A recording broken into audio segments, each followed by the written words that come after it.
Muy buen día para todos.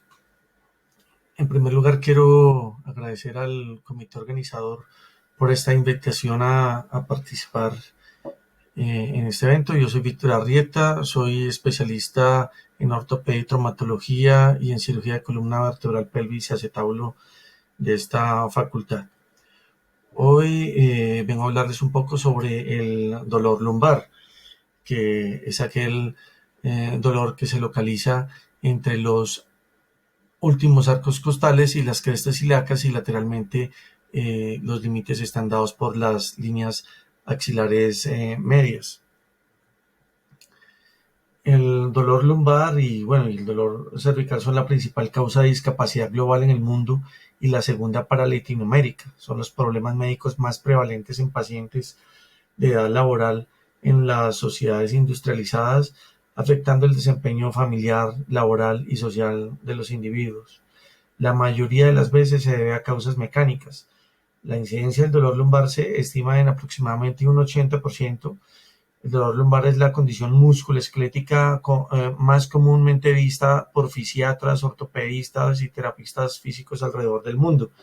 Es una condición que a lo largo de la vida tiene una incidencia de entre un 60 y un 90%, y el 30% de estos casos van a evolucionar a un dolor crónico. Otra cosa que tenemos que saber es que además este dolor lumbar agudo puede ser el síntoma inicial de condiciones más serias como tumores, infecciones o enfermedades sistémicas. Los costos en salud pueden variar y en Estados Unidos se han estimado unos gastos por encima de los 100.000 billones de dólares por año para el manejo de esta patología. Tengamos en cuenta que el lumbago es un síntoma, no es un diagnóstico. El lumbago inespecífico ocurre en ausencia de síntomas neurológicos, y el lumbago radicular es el que se asocia a la irritación de una raíz nerviosa.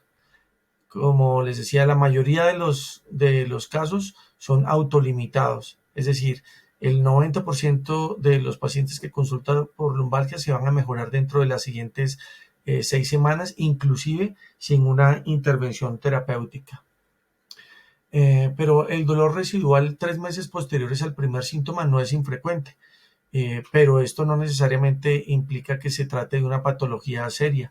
Este dolor residual genera un poco impacto, digamos, en las actividades del paciente, y cuando vamos a evaluar el dolor residual deberíamos hacerlo con escalas funcionales y no en función de escalas de dolor. La recurrencia de este dolor inespecífico varía entre un 40 y un 80%. En Estados Unidos, el dolor lumbar es el dolor más frecuente por el que consultan los adultos. La incidencia disminuye con el nivel de ingreso salarial y tiene una menor incidencia en los solteros. En esta tabla vemos cómo es la incidencia del dolor lumbar relacionándolo con la edad, y tenemos que hay un primer pico que se presenta hacia los 25-30 años y un segundo pico que se presenta después de los 85 años de edad. Si miramos esta incidencia de dolor lumbar ajustándola al género, tenemos que en el primer pico predomina, que ocurre entre los 25 y los 30 años, predomina el dolor lumbar entre los hombres, y en el segundo pico, que se presenta después de los 85 años, predomina el dolor lumbar entre las mujeres. Bueno, pero ¿qué es lo que duele en la región lumbar? Es importante recordar que la única causa del dolor lumbar no es la columna. Existen múltiples patologías extrarraquídeas que se deben descartar cuando se presenta un paciente con dolor lumbar en un servicio de urgencias. Y estas condiciones pueden incluir pancreatitis, cáncer de páncreas, colelitiasis, colecistitis, apendicitis retrocecal, embarazos ectópicos, pilonefritis, inclusive la enfermedad arterial oclusiva. Y por esta razón es fundamental realizar una adecuada anamnesis, una adecuada historia clínica con el fin de descartar cuadros que puedan comprometer la vida del paciente. Vamos a repasar ahora unos aspectos básicos de anatomía de la columna vertebral. Tenemos que es una estructura que está conformada por 33 vértebras divididas para su estudio en 5 secciones y que tiene como funciones principales proporcionar estabilidad, permitir movimientos, proporcionar un conducto seguro para proteger las estructuras neurales y ser una estructura de soporte del cuerpo entero. Interpuestos entre las vértebras encontramos los discos intervertebrales que tienen dos componentes, los cuales son el anillo fibroso en su parte más periférica y el núcleo pulposo. El anillo fibroso está formado por la superposición de varias capas de manera laminar, así como si fuera la disposición de un bulbo de cebolla. Y el núcleo pulposo, pues es una estructura ricamente hidratada que contiene colágenos y algunos proteoglicanos.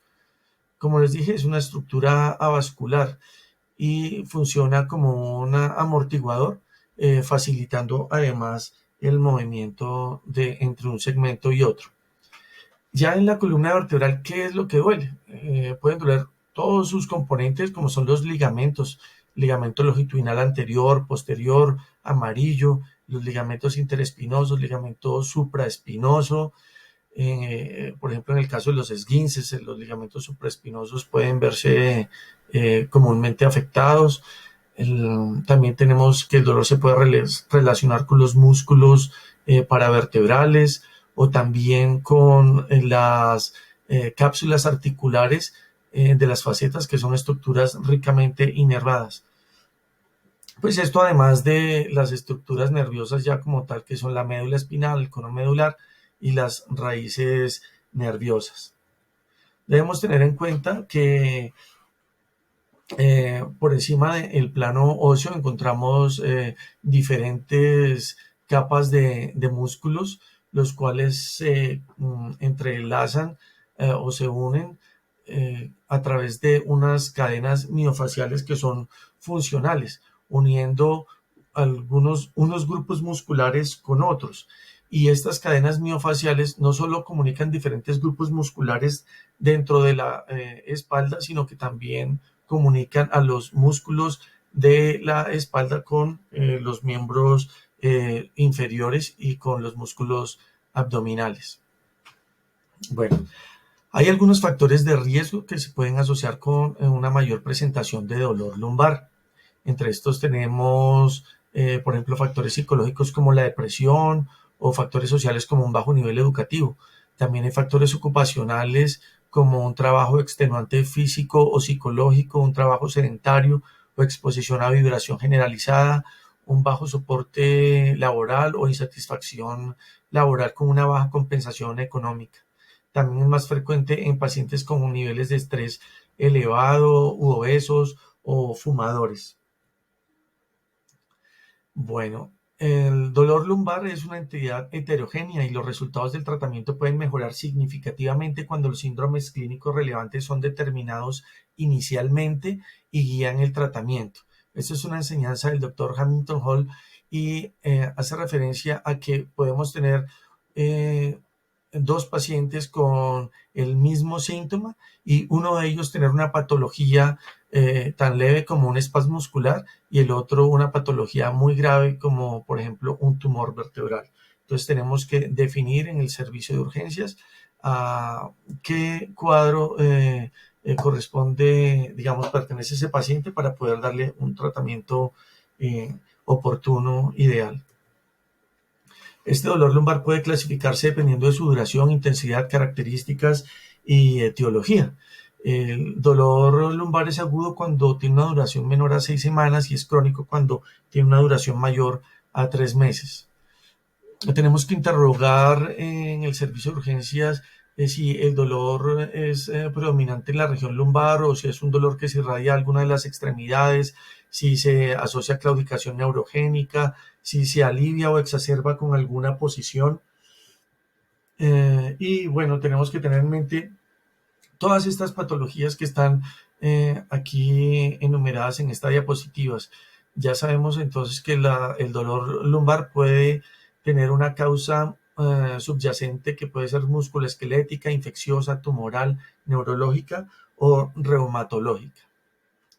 Es importante identificar las banderas rojas cuando estamos atendiendo a un paciente con dolor lumbar, ya que estas nos pueden orientar hacia una patología grave y el paciente puede requerir un tratamiento hospitalario.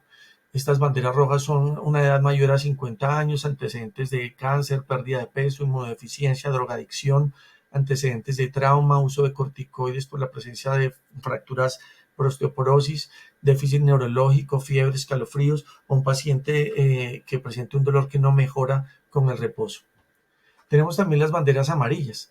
Estas son banderas que nos pueden indicar que el dolor podría cronificarse, especialmente pacientes con tendencia a la depresión, pacientes con bajos ingresos, bajo nivel educativo, estrategias de adaptación reducidas, pacientes de sexo femenino.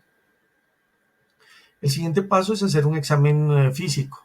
En el examen físico vamos a evaluar el peso del paciente, el índice de masa corporal aumentado puede estar asociado con dolores crónicos en la región lumbar. En la inspección y palpación debemos buscar deformidades, jivas, torácicas o lumbares, asimetrías, descenso de un hombro con respecto al otro, áreas de equimosis, edema. Debemos evaluar la postura del paciente, sus arcos de movilidad y a la palpación identificar puntos gatillos sobre las apófisis espinosas o sobre los diferentes grupos musculares. Debemos evaluar el tono muscular, el trofismo, la masa muscular la podemos evaluar a simple vista, pero también debemos medir los perímetros tanto de los muslos como de las piernas. Una hipotrofia muscular puede estar relacionada con una radiculopatía crónica. El examen siempre debe hacerse comparativo, igual que la sensibilidad, y podemos encontrar trastornos en la sensibilidad como anestesia, hipoestesia, parestesias, disestesias, alodinias. Esta sensibilidad se evalúa por dermatomas. La fuerza muscular se evalúa por miotomas, va de 0 a 5, 0 sin contracción, 5 una fuerza normal. El examen neurológico lo debemos hacer para las diferentes raíces lumbosacras. Aquí tenemos un pequeño resumen, digamos, de las raíces L4, L5, S1. Para alteraciones de la raíz L4 podemos encontrar disminución para la dorsiflexión del tobillo, con una alteración de la sensibilidad en la cara media del pie, con una hiporreflexia rotuliana. Para los pacientes con radiculopatías del L5 podemos encontrar disminución de la fuerza muscular del extensor del halus, con alteración de la sensibilidad del dorso del pie. Y los pacientes con radiculopatías de S1 en ellos podemos encontrar una disminución de la fuerza muscular de los plantiflexores, o alteración en la sensibilidad en la cara lateral del pie, o también en disminución o ausencia del reflejo aquiliano. La valoración de esfínteres debemos hacerla en los pacientes que acusan una alteración en la función de los mismos, como dificultad para orinar, o no pueden contener la orina o la deposición.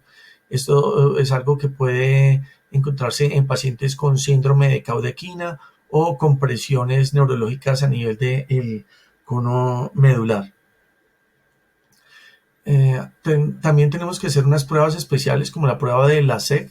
La prueba de la SEC es una flexión pasiva de la cadera con la rodilla en extensión. Lo que se busca es generar fricción entre una raíz nerviosa, la cual excursiona con este movimiento de elevación, y ella roza contra, por ejemplo, una hernia discal. Es positivo cuando al elevar la extremidad entre 30 y 70 grados el paciente acusa un dolor que recorre la pierna por un territorio dermatomérico con sensación de corrientazo o de quemonazo. Cuando el paciente tiene un dolor de características radiculares, pero el LASEK es negativo, podríamos hacer la prueba de Bragard, que consiste en, además de hacer la extensión pasiva de la cadera con la de la elevación de la pierna, hacemos también dorsiflexión del pie. y es positivo cuando se irradia el dolor por la cara lateral o posterior de la pierna. El láser cruzado lo encontramos positivo cuando tenemos una hernia discal demasiado grande y consiste en elevar la pierna sana con la rodilla extendida y el dolor se va a irradiar a la pierna contralateral. También tenemos el signo de LASIK invertido o test de estiramiento femoral, que es positivo para las raíces altas y en estos casos el dolor se irradia a la cara anterior del muslo. Otras maniobras son como la extensión de la columna y encontramos que es positivo cuando hay dolor en la unión lumbosacra y es indicativo de estrés facetario.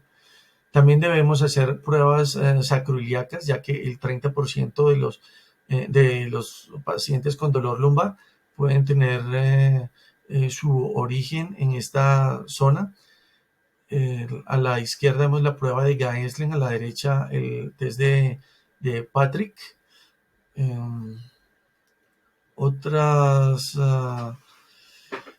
consideraciones que tenemos en cuenta son las imágenes diagnósticas. Estas se solicitan especialmente cuando el paciente tiene banderas rojas o cuando sospechamos una causa estructural. Siempre tenemos que tratar de evitar malgastar los recursos. Las radiografías se solicitan para evaluar daños estructurales o reducción de espacios intervertebrales, la espondilolistesis, pacientes con osteomelitis que pueden presentar irregularidad en los platos vertebrales, infiltraciones tumorales se ven como imágenes en sacabocado. La tomografía nos muestra también cambios óseos estructurales como la espondilolisis, que es la imagen que estamos viendo a la derecha. También permite ver otras causas óseas de compresión como osteofitos y la solicitamos cuando la clínica no se correlaciona con los hallazgos imagenológicos. Estas son unas imágenes, por ejemplo, a la izquierda unos nódulos de Smorg que son unas hernias intraóseas y a la derecha tenemos una vértebra limbus que suele ser confundida con una fractura vertebral. La vértebra limbus no es más que la ausencia de la integración de un núcleo de osificación secundario con el núcleo de osificación principal. Entonces este núcleo de osificación secundario, que usualmente se localiza en la esquina anterosuperior de los cuerpos vertebrales del L3, L4 o L5, pues se ve de esta manera así separado, es un fragmento óseo separado, pero que tiene sus bordes esclerosos y remodelados. La resonancia magnética es una técnica que nos ayuda a evaluar los tejidos blandos. También nos permite evaluar el grado de degeneración discal, el estado de las raíces nerviosas y los ligamentos espinales. Es un estudio que nos permite evaluar la amplitud de los forámenes intervertebrales. Es el estudio de elección para evaluar complicaciones posoperatorias. Nos permite detectar la presencia de lesiones como quistes sinoviales y la naturaleza o la ubicación de las lesiones que se pueden presentar en los discos intervertebrales. Digamos que en general, si un paciente tiene un déficit neurológico progresivo o tiene una historia de malignidad o se trata de un dolor de nodo o hay algo que nos haga sospechar de una infección o es un paciente que tiene signos radiculares o presenta claudicación, pues en este grupo de pacientes podríamos pedir una resonancia magnética. En pacientes con síntomas constitucionales o con historia de trauma reciente o mayores de 50 años o pacientes con osteoporosis, podemos pedir una radiografía. Estudios electrofisiológicos en realidad no se solicitan en los servicios de urgencias. Digamos que lo utilizamos más cuando hay un paciente que tiene múltiples hernias discales y no sabemos exactamente cuál es la que está generando el cuadro clínico. Entonces nos puede ayudar a detectar cuál de las raíces nerviosas es la más afectada. Tenemos también otras causas no espinales de ciática que tenemos que tener en cuenta. como el síndrome del piriforme, que es la compresión del nervio ciático a sus salidas de la pelvis, ya que el nervio emerge por encima de este músculo y digamos que una contractura muscular eh, puede generar una ciatalgia. Es un dolor que se localiza en la región glútea, puede irradiarse a la cara posterior del muslo o inclusive hasta la pierna. Es un dolor que aumenta con la sedestación o con la rotación externa de la cadera, y en estos pacientes estudios electrodiagnósticos son normales. También pacientes como por ejemplo con herpes zóster, pero usualmente digamos que el diagnóstico se aclara con la aparición ya de las lesiones vesiculosas. También debemos tener en cuenta que hay pacientes que pueden presentar traumas al caer sedentes y presentar o fracturas en la pelvis o hematomas musculares que generen compresión sobre el nervio ciático, y esto producir una ciatalgia. O también pacientes que tienen antecedentes de inyecciones intramusculares que han sido colocadas en una zona errada. Ya entrándonos un poquitico más en el tratamiento, tenemos que en la línea de analgésicos comenzamos con el acetaminofén. Los AINES como el ibuprofeno, naproxeno o el diclofenac deben usarse por periodos muy cortos, no mayores a una semana, para disminuir el riesgo de lesión de la mucosa gástrica o de alteración de la función renal. Los opiáceos debemos dejarlos para el manejo de dolores crónicos. Los antidepresivos tricíclicos como la amitriptilina los utilizamos en pacientes con dolor de características radiculares, siempre y cuando no tengan alteraciones, no tengan arritmias cardíacas. Y en los pacientes quienes no se pueden usar antidepresivos tricíclicos y que tengan dolor de características radiculares, podemos usar neuromoduladores como el gabapentin o la pregabalina. Estos medicamentos pueden ayudar a controlar el dolor de características radiculares. La actividad física definitivamente es altamente recomendada como tratamiento coadyuvante del dolor lumbar. En ninguna causa de dolor lumbar crónico se recomienda la prescripción de reposo. Solo se recomienda para las exacerbaciones y por periodos muy breves como 2 o máximo 3 días. Tenemos que la terapia física se realiza por fases. En la primera de ellas se hace una terapia sedativa, luego se hacen ejercicios de estiramiento, de fortalecimiento, luego podemos modificar un poco la biomecánica de la columna enseñando al paciente normas de cómo agacharse, cómo manipular cargas. Tenemos ejercicios de fortalecimiento del core o ejercicios del protocolo de Mackenzie indicado para pacientes con hernias discales lumbares. Los masajes tienen una recomendación tipo B y pueden tener resultados similares al ejercicio o inclusive superiores a la terapia física. Como vimos anteriormente, la mayoría de los pacientes con dolor lumbar va a mejorar inclusive sin ningún tipo de intervención terapéutica. Cuando estos pacientes no mejoran, podemos utilizar antiinflamatorios por unos periodos de tiempo muy breves. La terapia física normalmente no se usa en la fase aguda, se hace después de que ha disminuido ya un poco el dolor. Debemos restringir el uso de opioides a los pacientes con dolores crónicos. El reposo se recomienda por periodos breves de tiempo y podemos generar recomendaciones laborales temporales como limitación para la manipulación de cargas o la realización de movimientos repetitivos. Con respecto al intervencionismo, tenemos que las inyecciones epidurales de esteroides se utilizan con frecuencia en un régimen de manejo no quirúrgico. Ellos deben utilizarse como un complemento a la rehabilitación integral y no de una manera aislada. El alivio del dolor obtenido con las inyecciones puede facilitar al paciente la tolerancia de un programa de rehabilitación, que es el principal componente del tratamiento utilizado para reducir la discapacidad que puede tener un paciente por dolor lumbar. Dentro de las contraindicaciones para los bloqueos, el intervencionismo, tenemos alteraciones de la coagulación o infecciones locales o sistémicas. Aquí tenemos unas imágenes, por ejemplo, a la izquierda de un bloqueo radicular selectivo y a la derecha de un bloqueo de un ramio medio facetario. El de la izquierda se utiliza más para pacientes con hernias discales que generan un contacto o desplazamiento radicular, y el de la derecha más en pacientes que presentan artrosis facetaria. El manejo quirúrgico pues lo hacemos para pacientes que presenten un síndrome de cauda equina. Esta es una urgencia quirúrgica.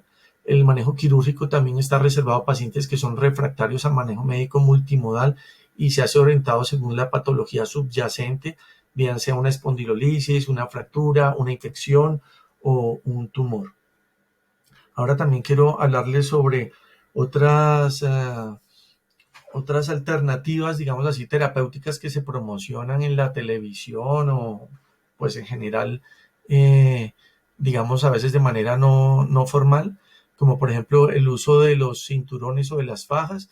En realidad el uso crónico de ellos genera un desacondicionamiento físico, por lo que no se recomienda de manera rutinaria. El calzado es también que promocionan en televisión para pacientes con dolor lumbar. Realmente no existe evidencia suficiente a favor o en contra de estos dispositivos. La reubicación laboral o modificación temporal del trabajo, que puede incluir adaptaciones ergonómicas en el lugar de trabajo, puede ser recomendada cuando se necesite para facilitar el retorno del trabajador a sus labores después de estar incapacitado por lumbalgia. Estas son algunas recomendaciones. El diagnóstico del dolor lumbar es clínico y no requiere estudios de radiología o de laboratorio en las primeras 4 o 6 semanas de evolución. Sin embargo, debemos descartar signos de alarma, las banderas rojas. Las herramientas de ayuda diagnósticas disponibles como radiografías, TAC, resonancia, electromiografía de laboratorio clínico solo se indican ante la presencia de signos de alarma. Bueno, finalmente tengo agradecimientos para la doctora Diana Duarte, residente de tercer año de neurocirugía de la Universidad Militar Nueva Granada, por su ayuda en la elaboración del contenido de esta presentación. Tengo entendido que los que tengan preguntas van a poder escribir a un correo electrónico y a través de este mismo medio se les enviará una respuesta. Muchas gracias a todos.